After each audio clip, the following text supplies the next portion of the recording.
Good morning, everybody, and welcome back to your Lunch Break Live. My name is Ivana Harinkyu if you're new here, and if you're not, thank you for coming back. Today is Wednesday, January the 26th, and today we're talking about sickouts. Now, if you are not familiar with that term, we're going to break it down in a minute for you, but if you have kept up with AL.com and specifically the Birmingham area news over the last 24 hours, then you might have heard about this, and that's because students and teachers were planning a mass sickout for today for Birmingham City Schools, where basically they were going to call in sick and not show up to school because of a rise in COVID-19 cases and absences. Today, I am joined by our Alabama Education Lab editor, Ruth Serven Smith.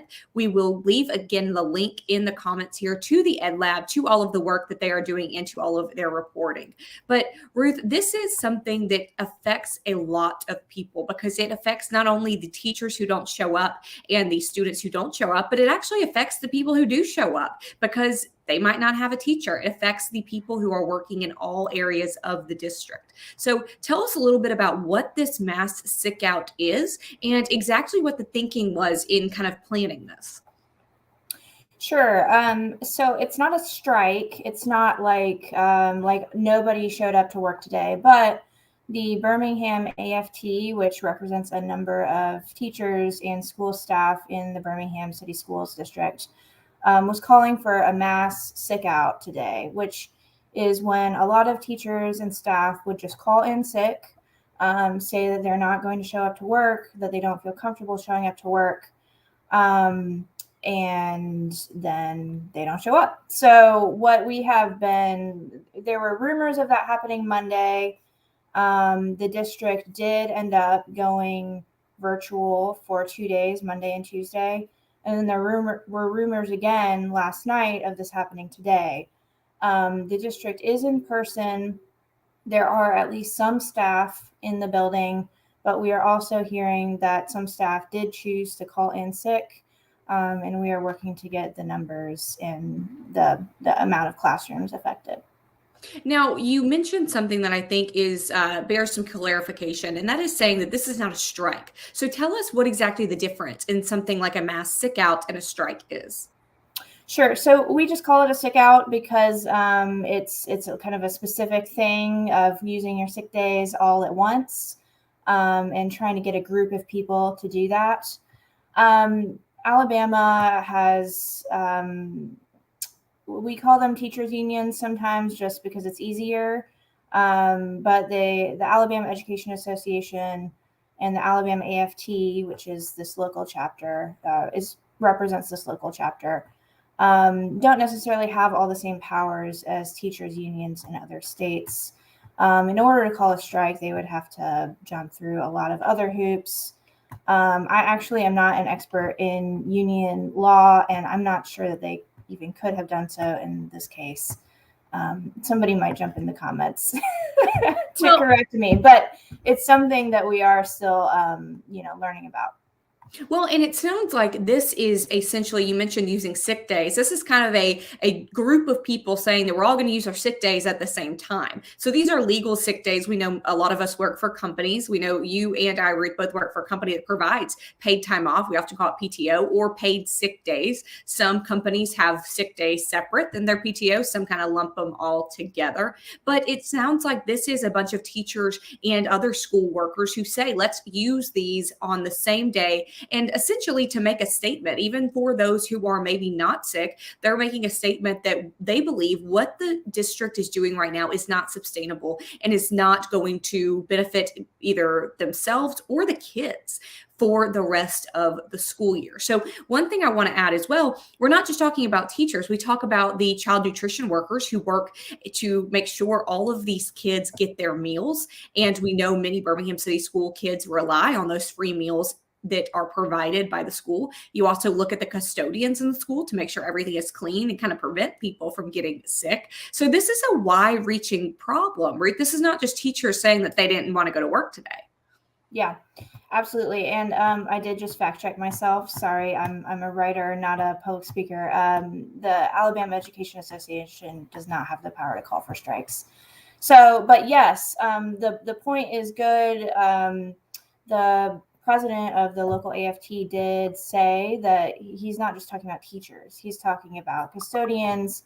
He's talking about child nutrition workers, like you just said, which means that there's stories of children who don't have a regular classroom teacher for days, or they're combined with other classrooms, or there's nobody in the lunchroom to really supervise while they have lunch. And so it's just a whole mix of factors every day that schools really around the state, not just Birmingham, are having to deal with as they manage staffing shortages. So what is the purpose of this? What do the teachers want? What do the parents want from the school district? What are they kind of making a statement here by organizing this mass sick out? Sure. I mean, it varies person to person and school to school, of course. But Savannah, when she spoke with teachers yesterday, really just heard a lot of concerns about how safe it is to be in a school right now. Even wearing masks, even having vaccines, some people just don't feel safe being in school buildings. One teacher mentioned that she had a friend who was also a teacher who ended up on oxygen after catching COVID. She didn't want that to happen to her. She also said that even while they are trying to manage these COVID precautions, one thing she would like to be able to do is open her windows in her classroom, and she can't do that.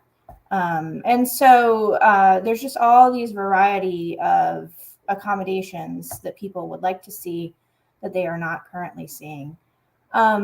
It is worth mentioning, though, that Birmingham City Schools has done a lot of precautions, too. So from the district's perspective, Superintendent Mark Sullivan mentioned this yesterday.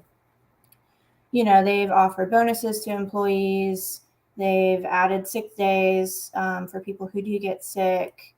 They have said, I can't confirm this in every case, they've said they try to be accommodating if somebody has to stay home for a sick child. So there's just a real disconnect between the administration and the teachers about the best way to handle things moving forward.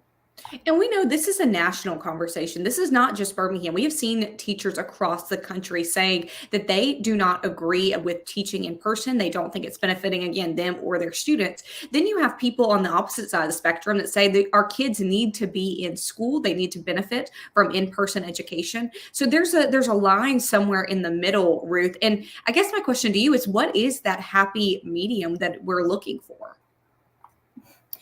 I would love to hear what our readers think. I think it probably looks different for different districts. We are aware of lots of best practices like masking, like vaccines. Lots of school districts are encouraging those, but we do know that Alabama has pretty low rates of both adult and child vaccinations. And so there's only so much that schools can do after that, right? If people aren't interested in taking those precautions anymore, or if people feel like they're interfering with their child's ability to have a normal, quote unquote, normal school day. And so we've seen districts all over Alabama just take different approaches. There have been lots in the last 2 weeks that have been forced to go virtual for a few days or a week at a time.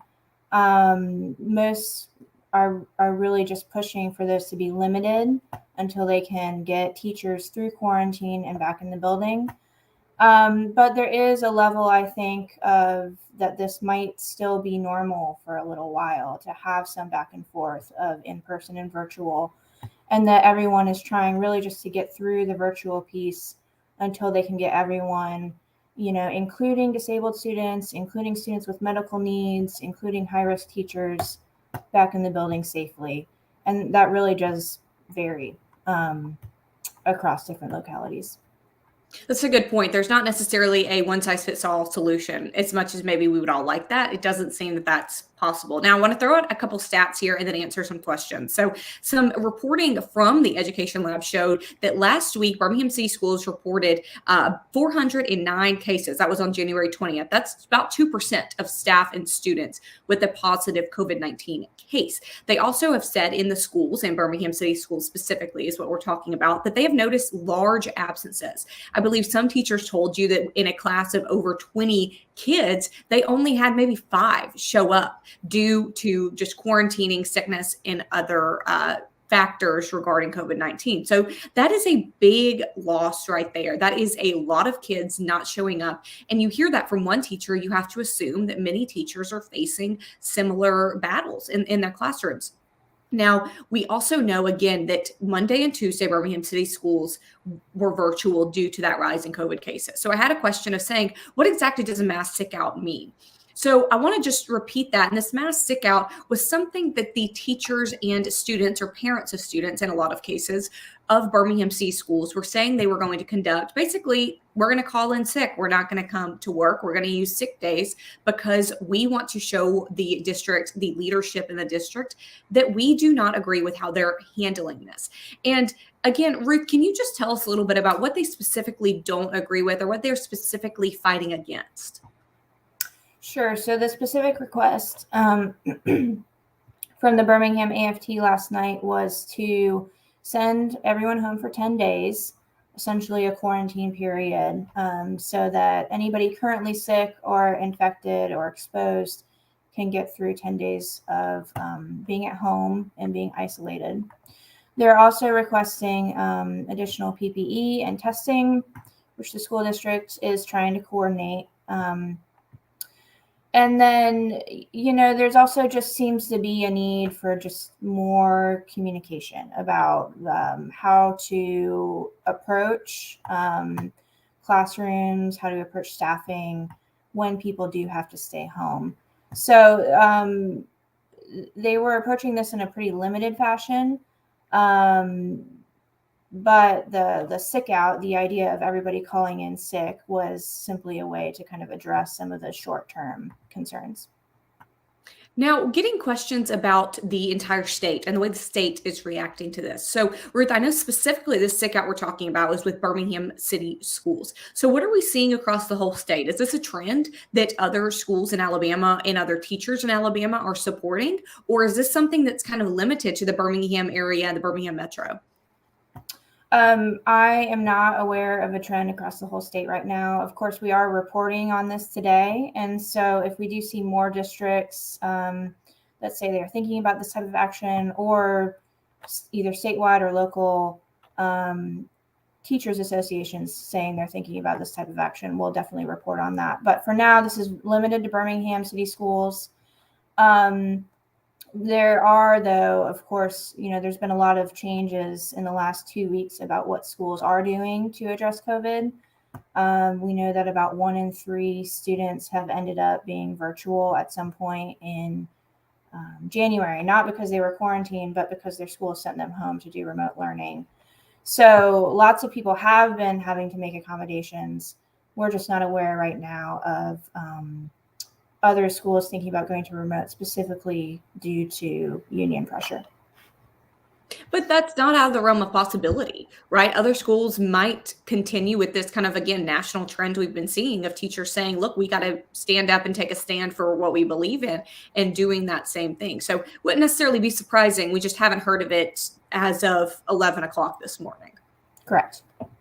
Now, interesting comment here from Jackie. And Jackie says, and I'm assuming that Jackie means talking about elementary schools where you have people and kids that vary so much in age. And they say that there are kids at home who can't get the vaccine. So the older kids are putting them in danger by going to school, bringing it home, or being around younger kids. Also have other comments about teachers who was doing sick outs being vaccinated versus unvaccinated. So I'm going to use both of those questions to ask you, Ruth. Is there a dashboard for people to see how many of the educators in their school, how many of the students in their school are vaccinated, or how many of the students or teachers in their school have come down with COVID-19? Is there any type of clear communication for parents, for the public to get about their school?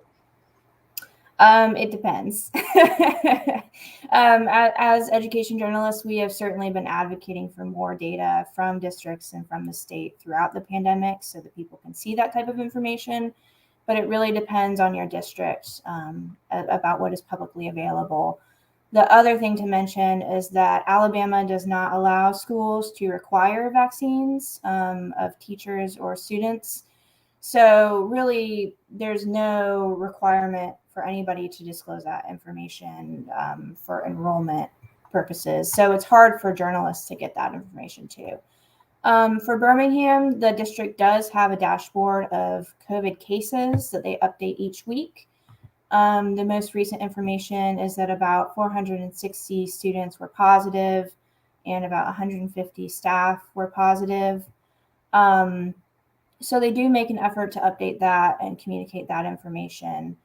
I do not personally know how many teachers and students in the district are vaccinated or how many people calling out today might be vaccinated.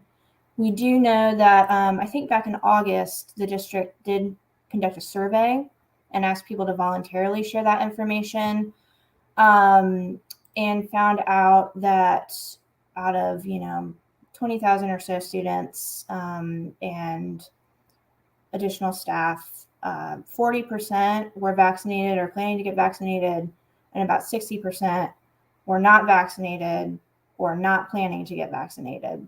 So it's a little murky, exactly how those numbers break down. Again, we don't have specifics, but that can kind of give you an idea about what things look like this fall. And if there's any updated information, we'll certainly be asking for that this week. But that is not that's not required. People were not required to report their status. No. That was voluntary. Correct. So there's some information you can get, but as a parent, there's not necessarily a black and white answer you can get to those questions. Correct. Now, lots of comments here about the CDC having that 5-day quarantine period. We know that is a shortened period. This has been something that has developed through the last 2 years or so of the pandemic. Currently, we're at a 5-day period. The school week is also 5 days. So if you have a teacher who is sick and is out for the entire week, what does that leave for the students? Do they go virtual just because one of their teachers is out? Do they get a sub for that class? Are there enough subs? How is that really working inside the schools? That's a great question, and it does vary by district.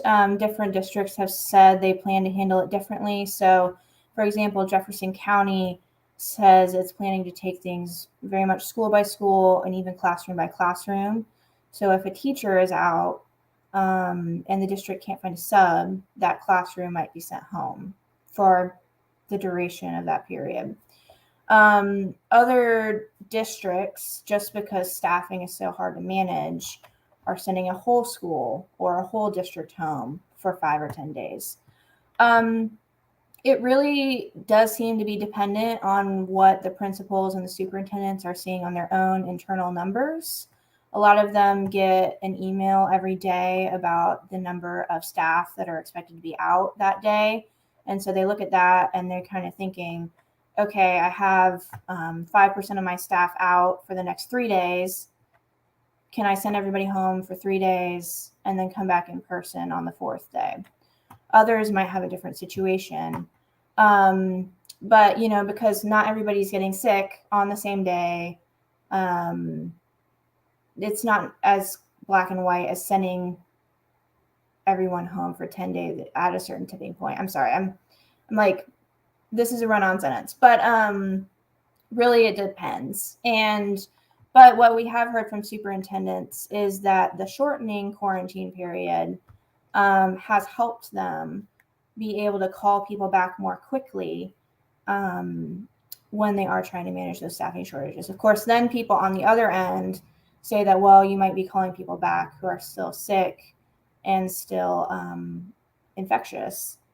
So there's definitely trade-offs. And it sounds like kind of just a nugget of what you're saying here is that there's not really anything uniform about responses here.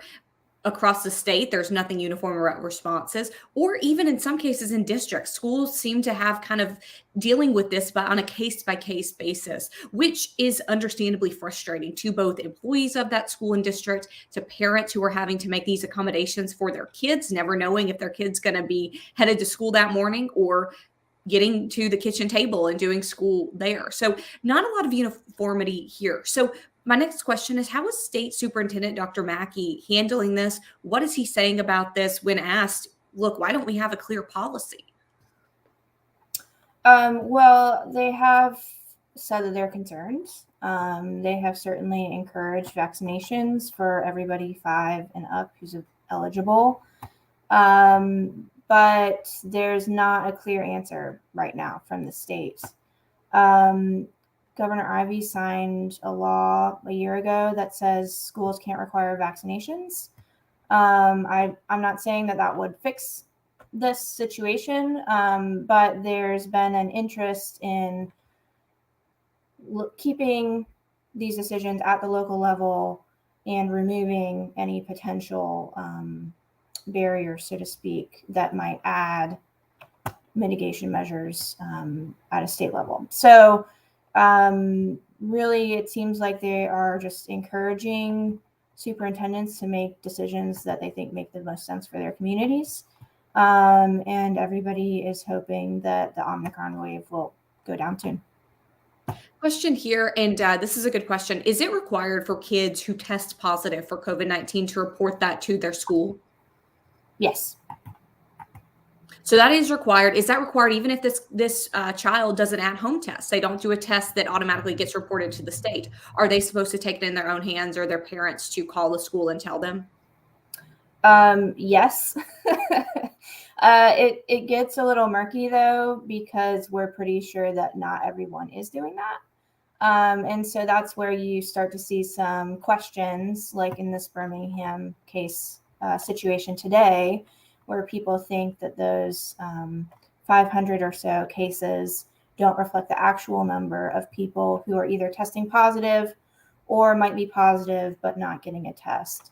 So there's always been a little bit of wiggle room throughout the pandemic of the amount of cases that are actually getting reported, tested, and then reported up. But because it's a reportable disease, if somebody does test positive, they are expected to report that to their local school district.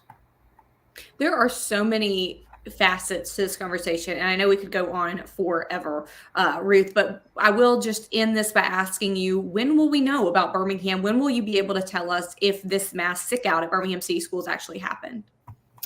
Well, our child health and wellness reporter, Savannah Trans-Fernandez, is working hard on that right now.